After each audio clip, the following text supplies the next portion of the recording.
আমি 4টি বিষয়ের কথা বলবো যেগুলো রমজানে হয়তো কম বেশি আপনি করেছেন আল্লাহর তৌফিকে। সেই 4টি আমলকে আপনি যদি রমজানের পরেও ধরে রাখতে পারেন, আমি আল্লাহর কাছে বিশ্বাস করি, আল্লাহর কাছে আমার সুধারণা যে আল্লাহ তাআলা আপনার রমজানকে সাকসেস করেছে, আল্লাহ আপনার রমজানকে কবুল করেছে, কারণ আপনাকে আল্লাহ আবারও ইবাদত তৌফিক দিয়েছেন। আর সেই 4টি কাজের প্রথম কাজ হলো, আমরা অনেকেই আলহামদুলিল্লাহ সারা বছর নামাজ নিয়ে অবহেলা কম বেশি করলেও রমজান মাসের সম্মানে তাকওয়ার মাস হিসাবে, কোরআন নাজিলের মাস হিসাবে, শ্রেষ্ঠ মাস হিসাবে, ইবাদতের মৌসুম হিসাবে রমজানে অনেকেই পুরুষরা 5 ওয়াক্ত নামাজ মসজিদে গিয়ে পড়ার চেষ্টাটা করেছে। মা বোনেরা ওয়াক্ত হওয়ার পর দেরি না করে তারা নিজ নিজ অবস্থানে নামাজটা আদায় করার চেষ্টা করেছে। রমজানের পরে এই 5 ওয়াক্ত নামাজ যেটা রমজান মাসে আপনি সঠিকভাবে করেছে, এই নামাজটা যদি আপনি ধরে রাখেন, 5 ওয়াক্ত নামাজ কি শুধু রমজানের ইবাদত না রমজানের পরের ইবাদত? কি বলেন? 5 ওয়াক্ত নামাজ কি শুধু রমজানের ইবাদত? রমজানের পরেও ইবাদত পালনীয়। অতএব 5 ওয়াক্ত নামাজ যদি আপনি রমজানের পরে ধরে রাখতে পারে, আপনার জান জীবন যেতে পারে, অনেক লস হয়ে যেতে পারে, কিন্তু ওয়াক্ত চলে যাবে আর আপনি নামাজ পড়বেন না। ইমানদারের দ্বারা এটা কল্পনা করা যায় না, কোনো মুসলমানের জন্য এটা কল্পনা করা যায় না যে তিনি নামাজের ওয়াক্ত চলে যাবেন আর অবলীলায় তিনি অন্য কোনো কাজে ব্যস্ত থাকবেন, অসম্ভব। এর সাথে ইমানের সাংঘর্ষিকতা এই লেভেলের যে ওমর আব্দুল খাত্তাব রাদিয়াল্লাহু তাআলা বলেছেন, লা হাজ্জা ফিল ইসলামি লিমান তারাকাস সালাহ, যে ব্যক্তি ইচ্ছাকৃতভাবে নামাজ ছেড়ে দেয়, নামাজ ত্যাগ করে, অন্য কাজে মগ্ন থাকে, ওয়াক্ত চলে যায়, ইসলামে তার কোনো হিস্সা নাই, কোনো অংশ নাই, কোনো ভাগ নাই, সে নিজেকে মুসলিম দাবি করবার কোনো নৈতিক অধিকার নাই যে নামাজ ইচ্ছাকৃত পড়ে না, ত্যাগ করে।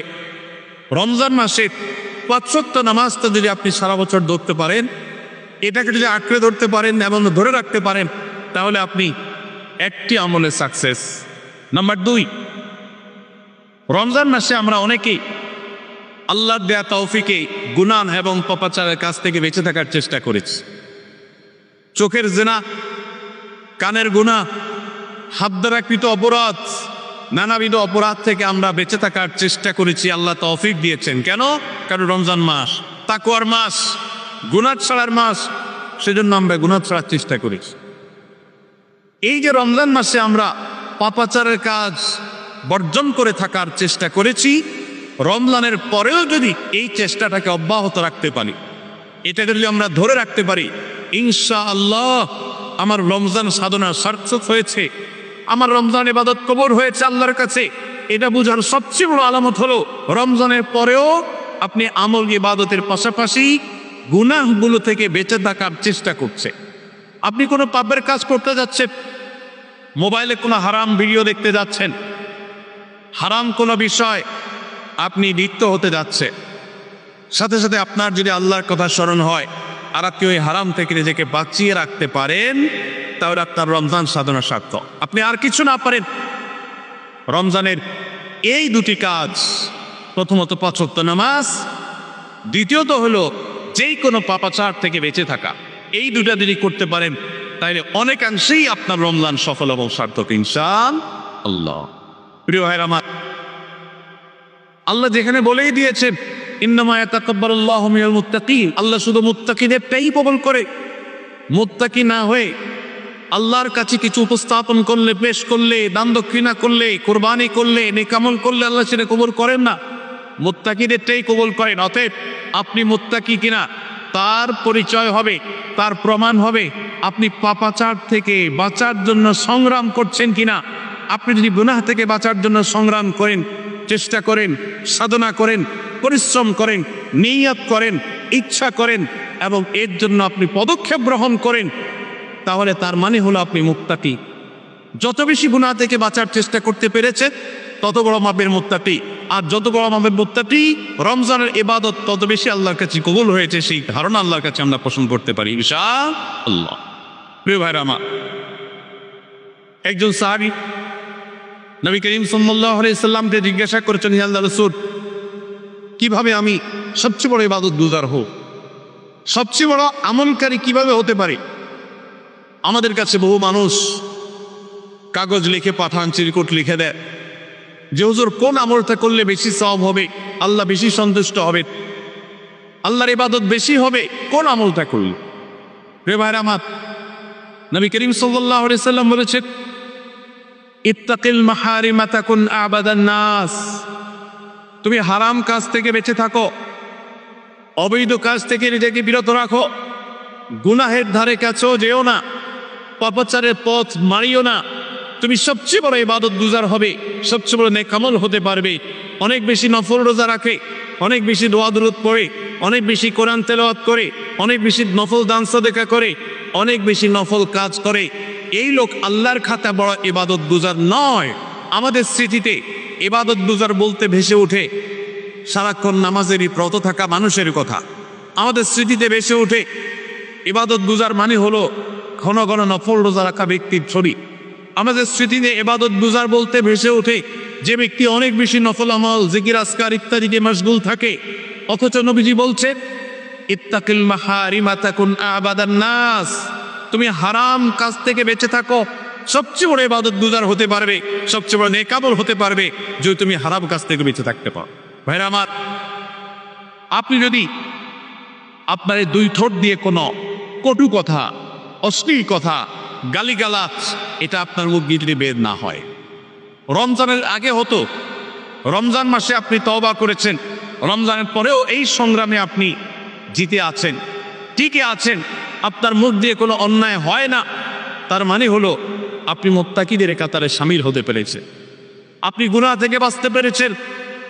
আপনার আমল দেখা যায় না, কিন্তু এই যে গুনাহ থেকে বাঁচার সংগ্রামে আপনি জিতে গেছেন, আপনি নিজেকে বাঁচিয়ে রাখতে পেরেছেন, এটাই হলো আপনার সফলতা, এটাই হলো আপনার সার্থকতা। আজকাল নফল রোজা, নফল নামাজ, নফল দোয়া দুরূদ, নফল জিকির আজকার, নফল দান সাদকা করা মুসলমানের সংখ্যা কম নয় সমাজে। যেই মুসলমানের অভাব সেটা হলো গুনাহমুক্ত জীবন গঠন করা মুসলমানের অভাব, মুত্তাকি মানুষের অভাব, গুনাহমুক্ত মানুষের অভাব। গুনাহমুক্ত মানুষ পাওয়া যায়। ভাইরা আমার, আমাদের চেষ্টা করতে হবে আমার হাত আমার মুখ দ্বারায় কারো অধিকার খর্ব হবে না, কারোর কষ্ট হবে না। মুসলমান তো বটে, অমুসলমানকেও কোনো কষ্ট আমি দেব না, কারোর অধিকার নষ্ট হবে না, সম্পদে কারোর হক আমি নষ্ট করব না। আমি ওয়াজ মাহফিল শুনলাম, দিন কি দিন শুনলাম, ঘন্টাকে ঘন্টা শুনলাম, শুনতে শুনতে আমি কেঁদে দিলাম। 2 পয়সার কোনো ভ্যালু নাই যদি আমি দোকানদারি করতে গিয়ে কাস্টমারের সাথে 2 নম্বরই করি, কাস্টমার পেয়ে দোকানদারের সাথে 2 নম্বরই করি, জমির আইল ঠেলাঠেলি করি, আরেকজনের ফসল আমি নিজে তুলে নিয়ে আসি, অন্যায়ভাবে কারোর হক নষ্ট করি, কথা দিয়ে কাউকে কষ্ট দেই, আচরণ দিয়ে কাউকে কষ্ট দেই, কারো কোনো অধিকার নষ্ট করি, কারো গীবত শিকায়াত করি, কারো পেছনে তার সমালোচনা করি, কাউকে নিয়ে ব্যঙ্গ বিদ্রুপ করি, কাউকে আমরা ব্যঙ্গ নামে ডাকি, ফেসবুকে, সোশ্যাল মিডিয়াতে অথবা অফলাইনে, অনলাইনে, যে কোনো সেক্টরে, যে কোনো জায়গাতে, যেই কোনো প্ল্যাটফর্মে এ ধরনের গুনাহের কাজে যদি আপনি লিপ্ত থাকেন, তো আপনার এই শত শত মাহফিল, হাজারো মাহফিল শোনা, মাহফিলে আসা, এটার কোনো মানে হতে পারে না।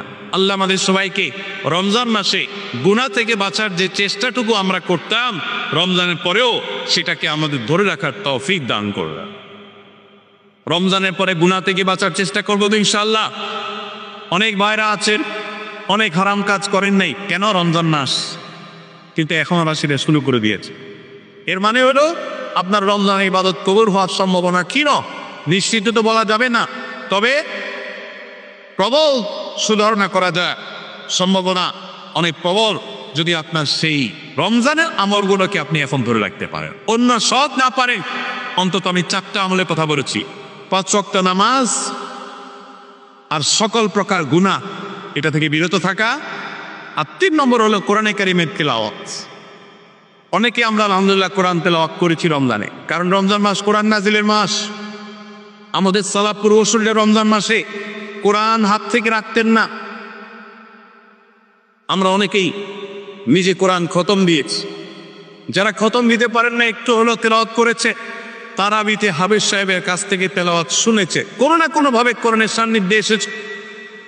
দুর্ভাগ্যজনক বাস্তবতা, রমজান চলে যাওয়ার সাথে সাথে আমাদের কোরআনের সাথে সম্পর্ক শেষ হয়ে গেছে, ঠিক না বেটি? বহু মানুষ আছে কোরআন স্পর্শ করে না, দিনের ভিতরে 2-4 ঘন্টা, 5 ঘন্টা, 6 ঘন্টা সময় পর্যন্ত অনেকে সোশ্যাল মিডিয়াতে ডুবে থাকে, মোবাইলে ডুবে থাকে। সারাদিন কোরআনকে স্পর্শ করার জন্য 5টা মিনিট সময় বের হয় না, ঘন্টাকে ঘন্টা। মোবাইল ফোনকে স্পর্শ করার সময় আমাদের হয়। মনে রাখবেন, আপনার রমজান আমল ইবাদত সার্থক হবে, সফল হবে, কবুল হওয়ার সম্ভাবনা জোরালো হবে যদি রমজানে যে কোরআন আপনি প্রতিদিন 2-4 পারা তেলাওয়াত করেছেন, এখন 2-4 পারা না পারেন 2-4 পৃষ্ঠা হলেও পড়েন, কিন্তু আপনার দিনের একটা সময় অবশ্যই বরাদ্দ থাকা উচিত কোরআনের জন্য। আজ মুসলিম জাতির যে দুরবস্থা আমরা দেখতে পাচ্ছি, পৃথিবীর পূর্ব থেকে পশ্চিম, উত্তর থেকে দক্ষিণ, চতুর্পাশে আমরা যে হাহাকার দেখতে পাচ্ছি, লাঞ্ছনা দেখতে পাচ্ছি, অপমান দেখতে পাচ্ছি, পরাজয়ের গ্লানি দেখতে পাচ্ছি, মুসলমানদের দুরবস্থার অন্যতম প্রধান কারণ হলো আজ মুসলমান কোরআন থেকে দূরে সরে গেছে। নবী করিম সাল্লাল্লাহু আলাইহি সাল্লাম বলেছেন, ইন্নাল্লাহা ইয়ারফাউ বিহাদাল কিতাবি আকওয়ামা ওয়া ইয়াদাউ বিহি আখারিন। আল্লাহ রাব্বুল আলামিন এই কোরআনের মাধ্যমে বহু জাতির মর্যাদাকে আকাশে তুলবেন। আবার এই কোরআনের প্রতি অবহেলার কারণে, অবজ্ঞার কারণে, কোরআনকে ছেড়ে দেওয়ার কারণে, কোরআন থেকে দূরে থাকার কারণে, কোরআনকে পরিহার করবার কারণে বহু জাতিকে আল্লাহ তাআলা অপমানিত করবেন, অপদস্থ করবেন, তাদেরকে আকাশ থেকে পাতালে নামিয়ে ছাড়বেন। সেই দুর্ভাগ্যজনক বাস্তবতা আজ আমরা প্রত্যক্ষ করছি। মুসলমানের পরে কোরআন পড়ার কোনো অভ্যাস নেই, কোরআনের চর্চা নেই, কোরআনের আলোচনা নেই, কোরআনের আলোকে জীবন গড়বার কোনো পরিকল্পনা আমাদের মধ্যে নেই। এই জন্য ভাইরা, রমজান মাসে যে কোরআনের সান্নিধ্যে আমরা ছিলাম, রমজানের পরে অল্প অল্প করেও প্রতিদিন আপনি কোরআন তেলাওয়ার চেষ্টা করেন। 1 পৃষ্ঠা 2 পৃষ্ঠা হলেও তেলাওয়াত করার চেষ্টা করেন, অর্থসহ বুঝে পড়ার চেষ্টা করেন। এটা যদি করতে পারেন, আপনার রমজান সাধনা সার্থক হবে ইনশাআল্লাহ। চেষ্টা করবো তো কোরআন তেলাওয়াত করা। আল্লাহ রাব্বুল আলামিন এই কোরআনকে এমন এক গাইড বুক করেছে। কোরআনের সবচেয়ে বড় মিরাকল হলো, কোরআনকে যে যত বেশি আঁকড়ে ধরতে পারবে, দুনিয়াতে আল্লাহ তাআলা তাকে তত বেশি সম্মানিত করবে। ইসলামের ইতিহাসের সোনালী যুগের যারা স্বর্ণ মানব ছিলেন, সেই খুলাফায়ে রাশেদা, তাদের পরবর্তী যুগের যে সোনালী ইতিহাস ছিল, যখন বিশ্ব মুসলমানের পদতলে ছিল, মুসলমান যখন বিশ্বের সুপার পাওয়ার ছিল, গোটা বিশ্বে মানবতা তার সর্বোচ্চ শিখরে যখন আসীন হতে পেরেছে, মানবতা সবচেয়ে বেশি যখন প্রতিষ্ঠিত হয়েছে, যখন মুসলিম নয় শুধু অমুসলিমরাও সবচেয়ে সুখে শান্তির পৃথিবীতে বসবাস করতে পেরেছে, কারণ অধিকার খর্ব করা হয় নাই, অধিকার আদায়ের মতো আজকে পৃথিবীতে যে নাটক চলমান আছে, সেই নাটক তখন হয়নি।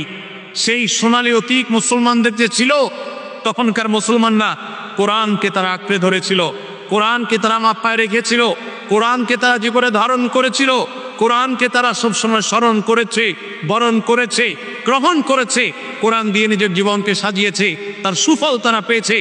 আজ কোরআন আমাদের কাছে অবহেলিত, কোরআন আমাদের কাছে আজ সবচেয়ে বেশি পরিত্যক্ত।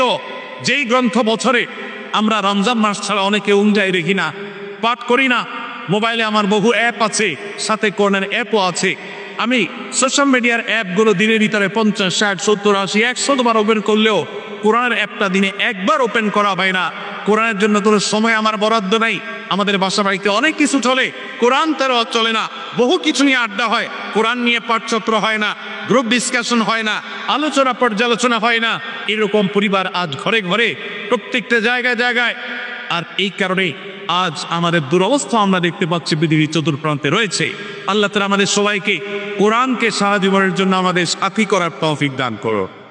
কোরআন নিয়মিত পড়বে তো ইনশাআল্লাহ, প্রতিদিন পড়বেন তো ইনশাআল্লাহ। আল্লাহ আমাদের সবাইকে প্রতিদিন কোরআন তেলাওয়াতের তৌফিক দান করো।